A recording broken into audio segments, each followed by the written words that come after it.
그러면 뭐 그냥 일하면 되지 여성이 꼭 리더가 돼야 돼요? 라고 하신다면 저는 되셔야 돼요 라고 말을 하고 싶습니다. 오, 정답입니다. 오, 네. 우버라고 하는 회사 아시죠? 너무 잘 알고 있는 회사인데요. 어떤 회사죠? 그쵸. 운송 전문 업체죠. 근데 우버라는 회사에서 2018년도에 새로 이제 고용한 책임자가 있어요. 네. 바로 이분이신데요. 한국계 미국인이라서 우리나라에서 훨씬 더 좀 이슈가 좀 되기도 했었어요. 혹시 우버에서 고용한 책임자가 어떤 책임자인지 혹시 알고 계시는 분 있을까요? 표정을 보니까 네, 모른다라고 하는 것 같은데요. 이분이 뭐냐면 최고 다양성 포용성 책임자라고 하는 분이에요. 근데 글로벌 기업에서는 최근에 굉장히 많이 뽑고 있는 책임자 중에 한 분이에요. 네. 두 번째 이슈 하나 드릴게요. 두 번째는 우리나라 얘기인데요. 삼성전자가 2022년도에 인건비로, 임직원의 인건비로 쓴 돈은 얼마일까? 그러니까 힌트는 뭐냐면 애플이 애플 스토어가 한국에서 걷어들인 매출하고 똑같아요. 중요한 건 애플 매출을 모르시죠? 네네. 자, 얼마냐면 정답을 말씀드리면 무려 38조예요. 임직원 인건비로 쓴 돈이. 이 말은 무슨 말이냐면 아마 38조 이러면 이 금액이 어느 정도 되지? 라고 감이 좀 안 오실 수 있을 것 같아요. 근데 밑에 살짝 보시면 영업이익이 43조 정도 돼요. 근데 그 금액의 80%를 인건비로 쓴다는 거예요. 그 말은 무슨 말일까요? 앞에 제가 보여드렸던 우버에서 다양성, 포용성 책임자를 뽑았다고 하더라. 그리고 삼성에서 무려 영업이익의 80%를 인건비로 쓴다는 거거든요. 그 두 가지가 사실은 공통점이 좀 있어요. 뭘 의미하냐면 앞으로의 기업은 정말 다양성이 인정되지 않고 사람을 이렇게 골고루 뽑지 않으면 살아남기가 상당히 힘든 구조로 변하고 있다. 그러니까 살아남기 위해서는 우리가 좀 매출을 올리기 위해서는 사람들이 누구나 평등하게 다양한 사람들이 들어와가지고 실적을 내고 일할 수 있는 환경을 만드는 게 더 중요하다라고 하는 의미를 포함하고 있어요. 남성 리더십에 대항하는 걸로 여성 리더십이라고 생각하시면 안 돼요. 사실은 이렇게 대항의 개념이라기보다는 우리가 지금 여기 계시는 분들도 정말 기업에서 인정받고 일을 하고 계시긴 하지만 여성이 사회 참여율이 높아졌다고는 해도 아직은 어때요? 남성에 비해서는 굉장히 수적으로 적잖아요. 그러다 보니 여성들이 많이 기업에 들어와서 일을 해주고 실력 발휘를 하고 해야 결국에는 우리 기업도 앞으로 계속 내가 몸담은 기업이 성장할 수 있다라고 하는 이야기예요. 그래서 우리가 좀 다르게 생각해야 되는 게 우리 스스로도 여성 리더, 여성이라는 거에 포커스를 맞추는 게 아니라 수적으로 적은 우리가 다양성이라고 하는 키워드에 들어가서 어떻게 좀 영향력을 좀 펼칠 수 있을까라고 하는 개념으로 좀 생각을 하시면 될 것 같아요. 그렇다면 진짜 여성들이 많아지고 기업의 다양성이 보장이 되면 진짜 정말 기업이 매출이 올라? 라고 질문할 수 있잖아요. 증거를 보여드린다라고 하면 위미노믹스 5.0이라는 보고서의 발표 자료에 따르면 빨간색만 좀 보시면 될 것 같아요.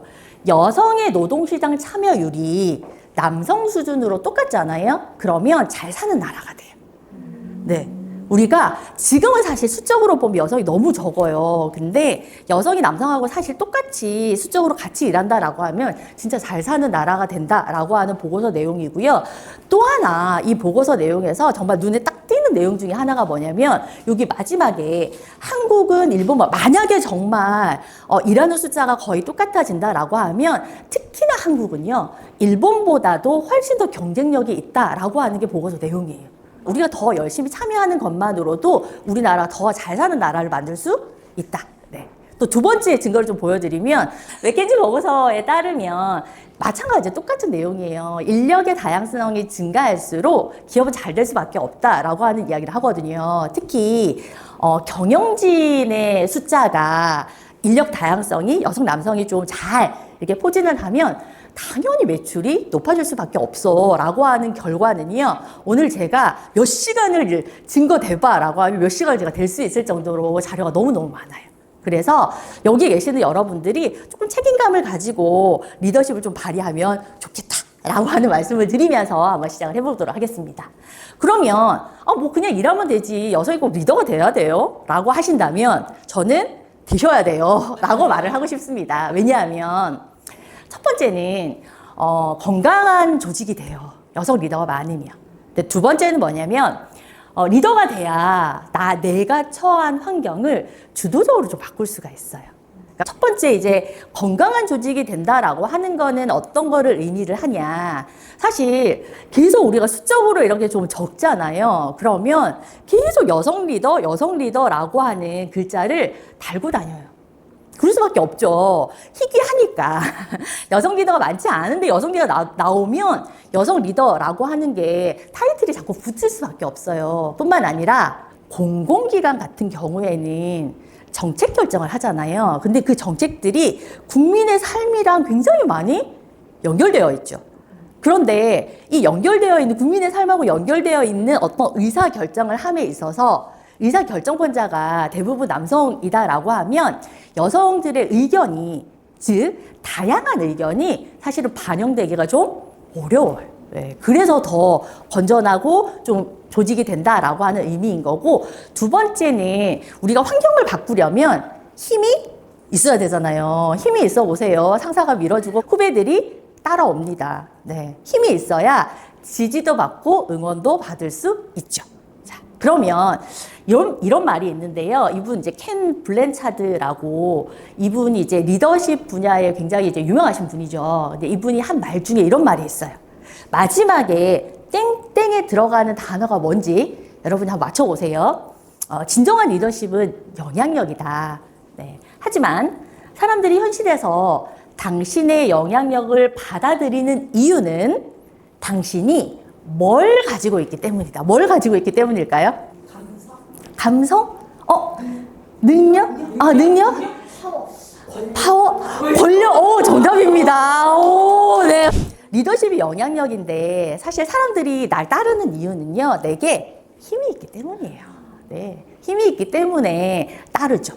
그러면 우리 이제 영향력 있는 리더로 성장합시다라고 제가 말씀을 드렸잖아요. 그러면 이 영향력은 도대체 어디서 나오는 거야? 그렇죠? 5가지 정도로 볼 수가 있는데요. 첫 번째는 누군가를 평가를 하고, 누군가 잘못했을 때 처벌을 하고요. 예산을 집행할 수 있는 어떤 능력이 있다. 이거 힘이에요, 아니에요? 힘이지, 그쵸? 내가 잘못했을 때, 저 사람한테 벌을 받을 수 있어. 저 사람으로부터 고가를 좀 잘 받을 수 있어. 라고 하는 게 다 힘이에요. 또, 직책이나 연차가 주는 힘이 있죠. 네. 팀장 딱 달아보세요. 힘 생겨요. 네. 안 따르던 직원들도 따르게 되어 있어요. 그게 제가 방금 말씀드린 보상적 권력, 강압적 권력, 합법적 권력. 보상을 할 수 있는 어떤 자리에 있을 때 힘이 생기는 거고, 그리고 두 번째는 뭔가 처벌을 한다거나 페널티를 줄 수 있는 그런 힘들을 가지고 있는 것도 힘이 되는 거고, 팀장이야, 이사님이야 하는 순간 우리는 그들에게 잘 보일 수밖에 없는 위치가 되죠. 이거를 포지션 파워라고 이야기를 한다면, 그럼 나는 아직 팀장도 아니고 그러면 이사도 아닌데 힘이 없는 거네? 네, 힘이 없어요. 네, 힘이 없어요. 그걸 달지 않으면 힘은 없어요. 그러면 그러면 그때까지 기다려야 돼요? 아니에요. 직책자가 아니어도 심지어 신입사원이어도요, 힘을 가질 수 있거든요. 만약 예를 들어 한번 볼게요. 내가 회계 업무를 하고 있어요. 나 팀장이야. 근데 회계사 자격증이 없어. 근데 이번에 들어온 신입사원이 회계사 자격증이 있어요. 그럼 누가 더 힘이 세요? 신입사원이 힘이 세요. 직책과 연차에 상관없이 가질 수 있는, 본인의 노력으로 가질 수 있는 그 힘들이 있는데, 그게 그거예요. 네. 어떤 거든 내가 그 분야에서 최고로 잘하고요. 뭔가에 경험이 많고 그러면 힘이 생겨요. 그걸 우리는 뭐라고 얘기하냐면 전문적 권력이라고 합니다. 근데 중요한 건 뭐다? 팀장이 아니어도 내가 충분히 가질 수 있다. 네. 또 이런 경우 있지 않아요? 우리 하수민 강사님 좀 도와줘요. 왜요? 저분 지난번에 우리 막 굉장히 어려운 일 있고 했을 때 솔선수범 해가지고 저희 다 방패막이 해줬잖아요. 그리고 손해도 굉장히 많이 봤어요. 저 하수민 강사님 너무 친해지고 싶어요. 이것도 힘이에요, 아니에요? 힘이에요. 네. 사람이 매력이 있고 그리고 그 사람이 정말 존경스럽기도 하고 친해지고 싶고 라고 하면 그것도 힘이에요. 그걸 우리 뭐라고 얘기하냐면 신뢰 권력이라고 합니다. 그래서 오늘 오신 여기 계시는 모든 우리 여러분들이 저는 이 세 가지는 뭐 기업에서 근무를 하는 동안 어떤 위치에 가게 되면 내가 자연스럽게 획득할 수가 있지만 여성 리더로서 정말 영향력을 발휘를 하려면 이것부터 좀 챙겨라. 네. 신입사원도 가질 수 있는, 나보다 더 신입사원이 가질 수 있는 전문 권력도 좀 챙기시고요. 두 번째는, 나 하수민 강사는 너무 빨리 친해지고 싶어. 같이 프로젝트 하고 싶어. 저 사람을 하면 그냥 기분이 좋아. 라고 하는, 신뢰 권력도 좀 챙기셔라. 이 두 가지를 잘 챙기시면요. 막강한 힘을 좀 발휘하게 돼요.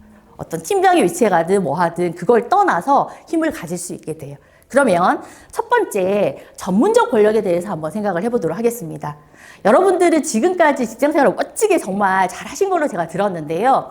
내가 정말 전문적 권력을 잘 쌓아가고 있는가? 100점 만점으로 몇 점 정도 되는지 각자 한번 체크를 해봤으면 좋겠습니다. 자, 몇 점 정도 되십니까?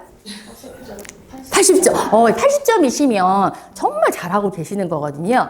근데 이 항목이 어떤 거를 의미를 하냐면 내가 정말 전문가가 되고 경력을 잘 쌓아나가기 위해서 어떤 것들이 좀 필요하지? 라고 하는 키워드들을 좀 담고 있어요. 근데 만약에 읽으시면서 나 이거 그런 거 아닌가? 라고 생각이 든다면 이 부분을 조금 더 보강을 해야 되겠다라고 생각하시면 좋을 것 같아요. 첫 번째는 이렇게 전문적 권력을 계속 쌓아 나가셔야 되고, 두 번째는 뭐냐면 신뢰 권력이라고 얘기했잖아요. 힘이 생기면 따르고 싶고 그 사람이랑 함께하고 싶고 하는 권력들이 생기면 남녀의 문제는 아니에요. 우리 후배 직원들이 따르게 되는데 그 권력을 가지기 위해서는 기본적으로 좀 전제되어야 되는 게 하나가 있어요. 어떤 게 전제되어야 되냐? 한번 퀴즈를 풀면서 한번 생각해 보도록 하겠습니다. 지금 우리 선생님들 다 가지고 계시는 메모지에다가 1, 2, 3번이라고 한번 적어 보시겠어요? 오늘 참석하신 우리 선생님들은 단 한 명만 살릴 수 있는 에이즈 치료제를 가지고 있어요. 몇 명 살린다고요? 네. 그러면 제가 총 6명을 보여드릴 테니까 그 중에서 나 누구 살릴 거야 라고 하는 걸 1번 옆에다가 적어주시면 됩니다. 자, 첫 번째는 무역상, 독신 남성, 독신 여성, 아기, 15세 소녀, 의사. 이번에는 2번 옆에다가 적어주셔야 돼요. 마찬가지로 6명 중에 1명을 살리는데요. 앞에 어떤 선택을 했는지 아무 상관이 없어요. 그냥 내가 살리고 싶은 사람 살려주시고 옆 사람 거 보지 않습니다. 자, 무역상은 애가 3명이에요. 네. 독신 남성은 직장이 없어요. 네. 독신 여성은 감염 경로를 몰라요. 아기는 고아예요. 네. 15세 소녀는 성매매자예요. 네. 의사는 알코올 중독자. 네. 누굴 살릴 건지 2번 옆에다가 적어주시면 됩니다. 네. 이번에는 3번 옆에다가 적어주시면 되는데요. 마찬가지로 1번, 2번에 어떤 선택했는지 아무 상관이 없어요. 내가 원하는 사람 살려주시면 됩니다. 자, 무역상은 애가 3명이라고 말씀드렸잖아요. 근데 이 사람은 알고 봤더니 출장 중에 성매매자와 성적인 관계를 맺은 적이 있는 사람이. 독신 남성은 직장이 없었잖아요. 알고 봤더니 그 이유가 치매 부모님을 돌보고 있었던 거예요. 독신 여성은 감염 경로를 몰라요. 근데 에이즈 치료제를 개발하는 연구 전문가였어요. 아기는 고아라고 했잖아요. 근데 이 아기는 아프리카 황야에 거주해서 생존 가능성이 거의 없어요. 네. 15세 소녀는 성매매자였어요. 근데 이 친구는 사실은 부모를 잘못 만난 거예요. 부모가 포주에게 팔았어요. 의사는 알코올 중독자인데요. 환자들을 치료하다가 감염이 된 거예요. 이제 누구를 살릴 건지 3번 옆에다가 적어주시면 됩니다. 자, 다 적으셨죠? 자, 그러면 전체 전원에게 제가 한번 여쭤볼게요. 이유 불문하고 나는 1번, 2번, 3번이 같은 사람이다 라고 하시는 분만 손만 한번 들어봐 주세요. 묻지 않을게요. 질문하지 않을 테니 걱정하지 마시고 한번 들어봐 주세요. 저 한 분밖에 없으시네요. 네네. 네. 자, 그러면 나머지 분들은 1번, 2번, 3번이 다 다르건 1번, 3번이 다르건 2번, 3번이 다르건 중간에 마음이 한번 바뀐 거네요. 네. 그럼 한번 볼게요. 제가 처음부터 무역상부터 의사까지 중간에 사람을 바꾼 건 아니에요. 전 처음부터 계속 같은 사람을 보여드렸어요. 근데 왜 여기 계신 여러분들은 뭐 무역상 살리려고 했다가 저러면 안 되겠다 뭐 이렇게 갑자기 중간에 바꾸시고 이렇게 바꾸신 거예요? 그렇죠. 제가 바꾼 게 있죠. 제가 보여드릴 때마다 이분 애가 3명이에요. 이분 치매 부모를 돌보고 있어서 결혼 못했던 거예요. 라고 하는 사정을 알려드렸죠. 여러분들은 느끼지 못하셨겠지만 제가 이렇게 쓰는 시간이라든가 이런 부분을 앞에서 봤을 때는 첫 번째의 선택보다 두 번째의 선택이 시간이 조금 더 길었고요. 그리고 세 번째의 선택이 시간이 조금 더 길었어요. 몰입을 하면서 애 3명 어떻게 할 거야? 이런 고민도 하시고 저 애기 어떻게 할 거야? 특히 어린 아이를 키우고 있는 부모님은 무조건 얘 살려요. 끝까지 살리기도 하거든요. 네. 아마 중간에 이렇게 마음이 바뀐 이유는 그 사람에 대한 정보를 제가 더 드렸을 때였어요. 네. 말씀드리고자 하는 건 이 내용인데요. 처음부터 끝까지 저랑 함께 소리내서 한번 읽어봐 주시겠어요? 자, 시작! 서로에 대해 많이 알수록 입장을 바꿔 생각할 수 있고 더 많이 공감하며 큰 너그러움으로 바뀌었다. 사실 우리가 마지막에 신뢰 권력을 쌓기 위해서는 어떻게 해야 돼? 라고 이야기를 이제 말씀을 드렸는데 신뢰 권력을 쌓기 위해서는 첫 번째는 좀 이해하려고 하는 마음이 있어야 돼요. 그리고 그들에 대해서 좀 알아야 돼요. 뭘 알아야 되냐? 바로 성별 이해 지능이에요. 남녀는 너무 달라요. 특히 우리 조직에서는 일하는 방법에, 일하는 방식에 차이를 가져오는 부분이 너무 많아요. 근데 그거를 배제하고 이렇게 저렇게 얘기를 하면 우리는 남녀를 떠나서 일을 하는데 생산성도 떨어질 뿐더러 훨씬 더 효율적으로 일할 수가 없죠. 그래서 한번 성별 이해 지능에 대해서 우리가 한번 살펴봤는데요. 이렇게 마지막으로 한번 이렇게 우리가 조금 더 이해하는 폭을 좀 넓혔으면 좋겠다라는 생각이 들고요. 여성 리더로서 어떤 권력을 가지고 앞으로 좀 성장해 나가야 될까라고 하는 것도 한번 고민해 봤으면 좋겠고, 마지막으로 저는 이 시를 좀 들려드리면서 마무리를 하려고 합니다. 백범 김부 선생님이 좀 애송하는 시였다고 합니다. 네. 눈 덮인 들판을 걸어갈 때에 모름지기 함부로 걷지 마라. 오늘 걷는 나의 발자국은 반드시 뒷사람의 이정표가 된다. 수적으로 적을 여성들이 다양성의 범주 안에 들어가서 조금 더 우리 조직이 더 잘 사는 어떤 조직으로 만들기 위해서는 조금 더 책임감을 가지고 걸어가셨으면 좋겠어요. 왜냐하면 나의 딸이 될 수도 있고 우리 후배가 될 수도 있고 내 길을 보고 걸어오는 친구들이 많단 말이에요. 그러면 내가 아무 때나 맞고 나 내 맘대로 걸을 거야 라고 하지 마시고 조금 내 한 걸음 한 걸음에 조금 책임감을 갖고 걸으신다면 또 훌륭한 여성 리더들이 많이 탄생하지 않을까라는 생각이 듭니다.